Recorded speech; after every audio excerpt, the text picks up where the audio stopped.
자, 같이 피역사 한번 함께 보도록 해볼게요. 피역은 이제 가죽을 주로 의미하고 가죽의 새 친구니까 가죽으로 만든 새 친구를 의미하겠지?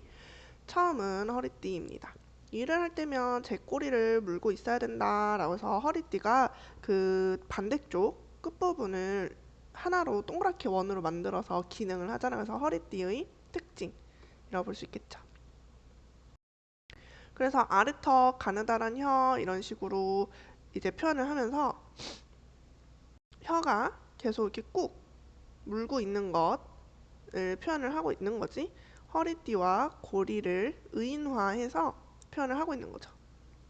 어쩌다 주인이 이제 배에 힘이라도 주게 되면은 턱이 빠질까봐 걱정이래. 요게 요즘 허리띠의 걱정이라고 볼 수 있겠네요. 그 이거 뭐야? 주인의 뱃살이 더 나올까봐. 그러면 허리띠가 아무래도 되게 버겁겠지? 실제로 그런 녀석의 친구 중에는 목이 떨어진 녀석도 있대. 근데 여기서 포인트가 하나 있어. 녀석의 친구들이라고 표현을 하고 있죠. 그러니까 다른 사람이 허리띠를 관찰하는 시점으로 쓰이고 있구나. 허리띠가 주인공이지만 자기의 이야기를 직접 하는 거는 아니구나 라는 거를 기억을 해주셔야 되고, 다행히 솜씨 좋은 수성공이 다시 끼워주었지만 이거는 문장 원래 중간에 들어가야 되는 거지. 도치법이라고 볼 수 있겠네요. 매일 이런 상태라고 하는 게 어떤 상태예요? 턱이 빠질까봐 걱정하는 상태로 계속 살아야 된대. 근데 특히 언제? 허물없이 친구의 오찬이라도 초대된 날은 더욱 힘이 든다. 잠시나마 자유롭게 할 때도 있지만 아주 드문 일, 이거 뭐야? 친구를 만나서 점심을 먹으면 더 많이 먹어.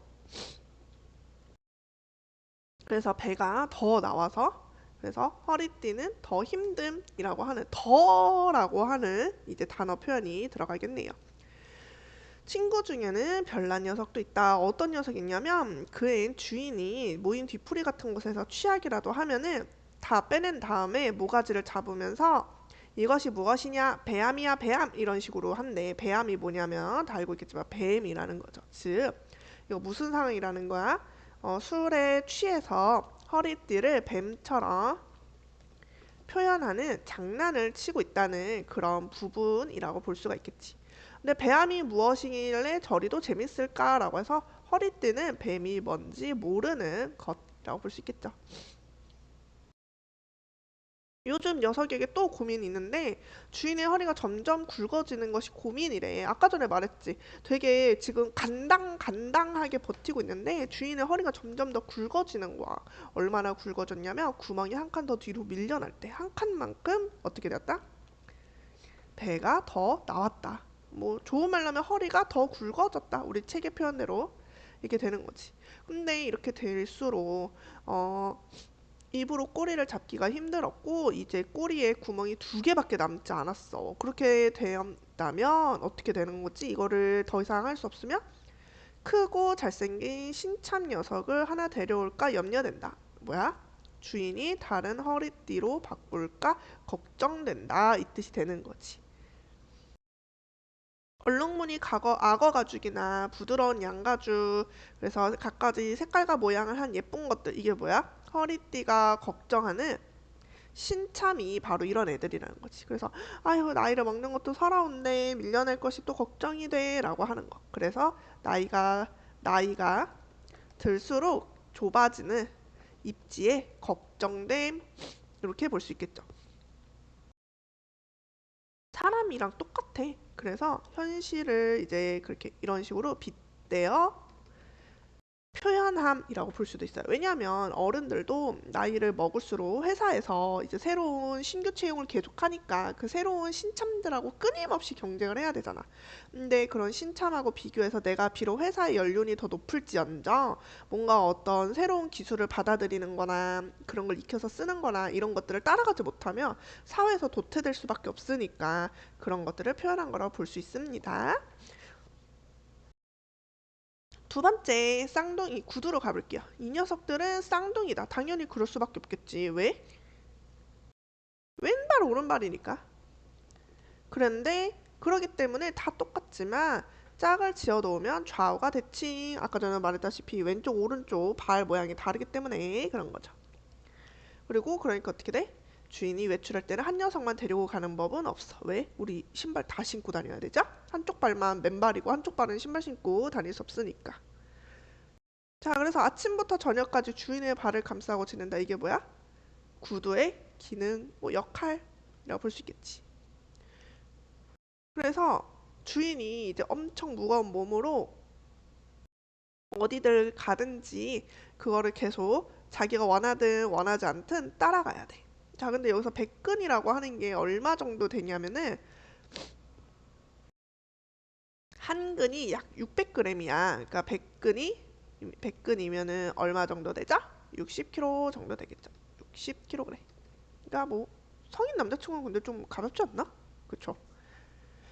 그래서 여기서 보면은 태어나서 죽을 때까지 주인을 위해서 살다가 청소차에 실려 쓰레기더미에 버려진다 해도 눈물마다 흘리지 못하고 불쌍하다고 해주는 이도 없는, 그렇게 보면은 평생 고달프게, 에고 평생 고달프게 살지만 인정받지 못하는 역시 현실의 모습.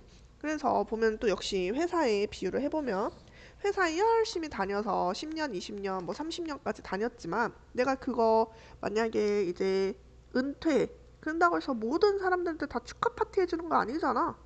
야구 선수들만 봐도 그러죠. 뭐 누구는 은퇴 경기도 다 하고 은퇴 막 순회 공연까지 하잖아. 순회 경기 이런 거 하고 막 영구 결번도 달지만 누구는 방출처럼 되게 쓸쓸하게 은퇴하기도 한단 말이지. 그런 모습을 생각해 보면 되겠죠? 주인이 무슨 행사장이라도 가는 날은 덩달아 신이 나는데요. 왜 신이 나는가 하면은 때 빼고 광내면이라고 하니까 이제 주인이 행사장에 갈 때 신발도 깨끗하게 하고 가기 때문에 자기도 삐까뻔쩍해진다라고 하는 거지. 그래서 잘 나가는 신찬 녀석에게도 꿀리지 않을 정도로 이제 기분이 좋은 거죠. 언제 싫어해요? 비 오는 날은 싫어해. 그렇죠. 왜냐하면은 진흙탕도 싫고 비라도 내리면 온몸이 막 다 더러워지고 진드기처럼 달라붙고 해서 이제 구두가 싫어하는 날씨를 표현을 하게 되는 거지. 자, 그런 다음에 보면은 또 고달픈 날만 계속되는 건 아니래. 언제? 점심 식사 약속의 녀석들을 데리고 갈 때, 이럴 때는 이제 자신이 평소에 안 가는 새로운 신발장으로 가겠죠. 자, 녀석들만의 자리로 잠시 옮겨 놓는다. 이게 뭐야? 신발장에 이제 보관을 한다는 거겠지. 근데 거기에서 묻어둘 비밀을 하나 얻었는데, 전율을 느꼈고, 강아지 꼬리를 밟았을 때 놀라운 기분처럼, 그리고 부드럽고 달콤한 냄새가 코끝까지 간지리는 그런 경험을 했었어. 그래서 이런 경험이 다 언제야? 뒤에 나오지만 구두 아가씨를 만나게 되면서 얻은 느낌인데, 그 전까지는 이 주인 댁 딸까지도 싫어하는 냄새. 무슨 냄새겠어? 아저씨의 발냄새겠지? 주인의 냄새? 발냄새? 이제는 좀 운명이라고 생각한대. 이런 것조차 이제 받아들이는 태도. 아까 전에 여기서 위에서 보면은 이제 숙명을 타고났다라고 표현을 했잖아. 그거랑 같은 태도라고 생각을 하면 돼. 그래서 아예 이제는 아유 청국장 냄새지 뭐 이런 식으로 그냥 진짜 초탈해 버렸어. 그런데 같은 처지이면서, 같은 처지라고 하는 건 어떤 처지일까 생각을 해보면 아까 전에 앞에서 나왔던 것처럼 아침부터 저녁까지 발을 감싸고 좋은 곳, 싫은 곳을 다 다녀야 하는 처지인 거지. 그런데 어찌 이처럼 향기로울 수 있을까? 이게 뭐야? 이제 주인과 다른 점인 거죠. 그 구두는 이런 청국장 냄새가 아니라 너무 향기로운 냄새가 난대. 그래서 옆에 다소곳이 머리를 맞대고 있는 아가씨로부터 어떤 향기가 났냐면 솜사탕처럼 부드러운 향기가 나왔대. 그리고 이거는 이제 그 구두의 향기가 후각적 심상을 통해서 묘사를 했고, 잘록한 허리, 쭉 뻗은 각선미 이런 것들은 이제 시각적 이제 모습으로 여성용 구두의 모습을 표현했다는 걸 알 수 있었지. 그래서 이렇게 너무 아름다운 아가씨를 만나게 되면서부터 이 아가씨와의 시간을 영원히 잊을 수 없을 것 같다. 비밀의 씨앗을 마음밭에 심은 채 살아간다. 이런 마음으로 그 구두 아가씨 구두에게 사랑에 빠짐 이렇게 된 거지.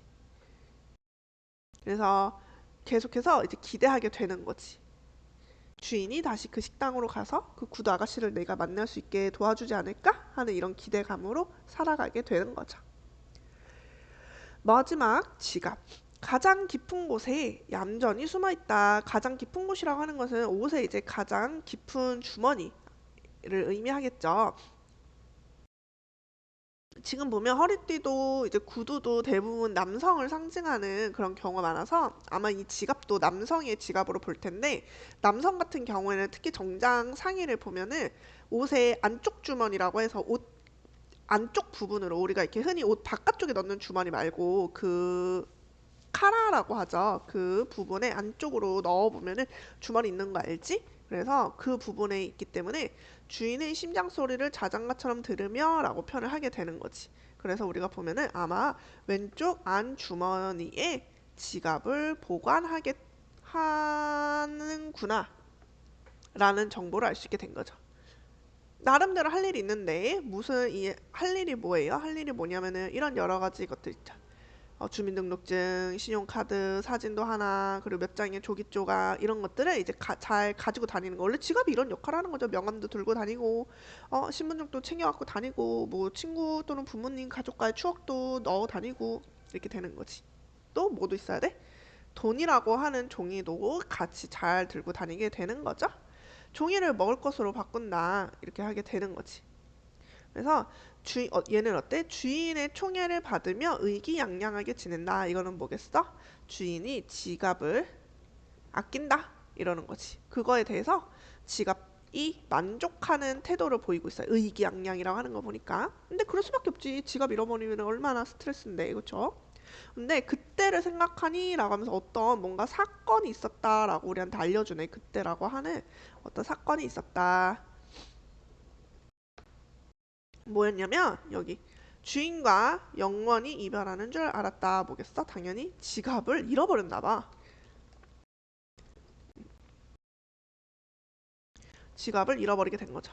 그 당시에 무슨 일이 있었냐면 10,000원 전철이 시달리고 있었는데 누군가 주인 어깨를 툭 쳐서 넘어질 뻔했는데 도둑이야 소매치기야 라고 했는데 이 너무 짜스기 아무것도 없었다. 즉 역시 지갑을 도둑 맞음. 그러니까 아까 전에 그 스쳐 지나갔던 소매치기가 지갑을 훔쳐간 거지.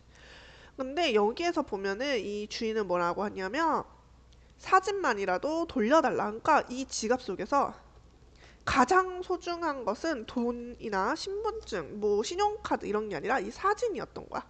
무슨 사진이었는가라고 하면은 어떤 빛바랜 사진 한 장이었는데 돌아가신 어머니가 같이 담겨져 있었던 사진인 것 같아. 그래서 아유 너무 다행이야 라고 하면서 이 사진을 소중한 사진이어서 꼭 돌려받고 싶었음이라고 하는 거지. 그래서 그만큼 이제 겨울에 맨손으로 어머니 무덤을 쓸 정도로 어머니에 대한 마음이 애틋함 요 정도로 정리해 볼 수 있겠네요. 그래서 이런 식으로 우리 작품들에 대해서도 한번 살펴보았고, 여기는 내용 자체는 그렇게 어렵지 않은데 내용 자체는 별로 어렵지 않은데 이 앞에 있는 규중치료 쟁론기가 진짜 요주의 작품이니까 거기를 더 자주 복습을 하기 바랍니다.